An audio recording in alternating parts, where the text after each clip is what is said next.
This video is going to be about the barbell back squat high bar. It's going to explain the general form and how to do the exercise for beginners. Disclaimer, this is the hardest exercise to teach anyone in the gym.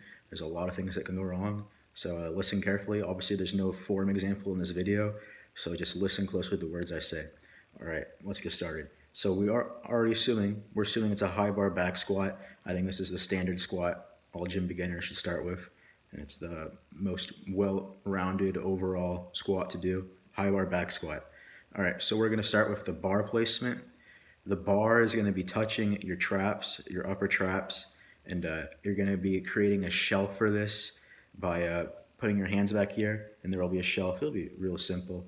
And at first, it's gonna hurt you a lot. You're gonna be bruised, but that's good. And then eventually, you will never be bruised again.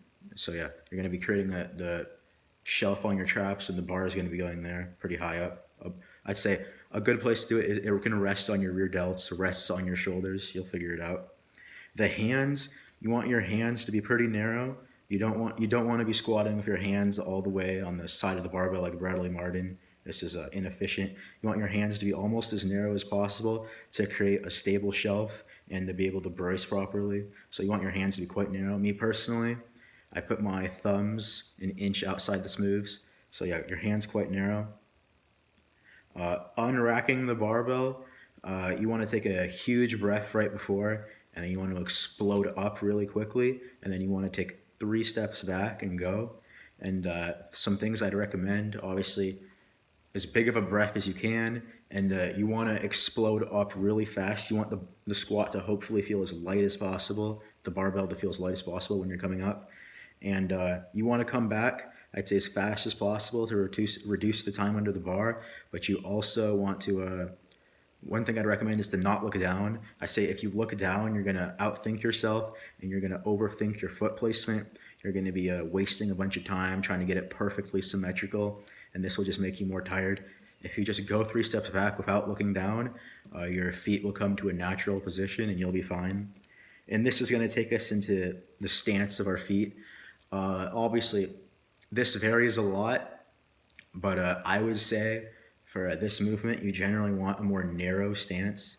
This will target your quads more of the pressing muscles on the way up rather than the posterior chain. But yeah, so what I'd say is the more narrow your stance is, the more efficient you're going to come up on the way up. The power is going to be more central, so you're going to come up faster. It might be a little unstable at the bottom, but you're going to come up quicker. And there's ways to overcome this instability at the bottom.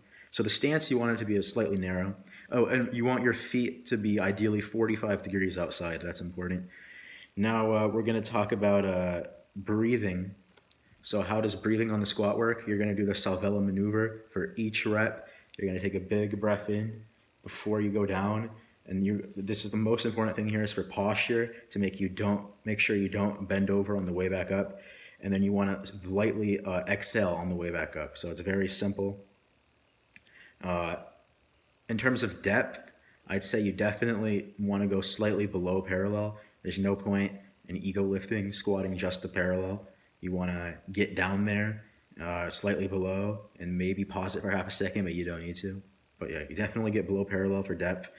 Activate all your muscles, make it well worth your time doing this squat since it's already so hard. And the movement pattern, the most important thing to focus on while you're going down is to focus on pushing your knees outwards. This will, it sounds weird, but it will help you a lot. It will make the squat feel much more smooth, much less pain, things like that. And in terms of pain, you definitely want to warm up before you squat. I'd say ankle mobility is really important. I always do an ankle stretch before I go. And then you also want to play around with the depth. You want to, squat light first. And in terms of ankle mobility, I'd say weightlifting shoes really do help. You can wear Converses. Me personally, I'm lazy. I do my squats barefoot in my backyard. You don't need any shoes. You can definitely work on your ankle mobility, and squatting without shoes is very natural. You'll feel very well gripped to the ground, so it's quite a benefit. And posture. Posture is extremely important, because when you're grinding on the hard reps, what will many times make you fail is falling over forwards.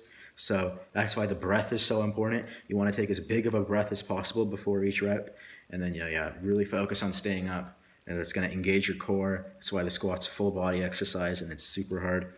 And balance. Movement's all about balance. One thing I'd recommend is before you go down to make sure your butt is actually underneath you. Maybe squeeze your butt in. But this movement's all about balance and movement pattern, and then you need to have the mind-muscle connection to generate as much power in your legs on the way back up to make this an efficient movement. And those are some general tips on how to high bar back squat, and I hope you enjoyed this video on the form. Thank you.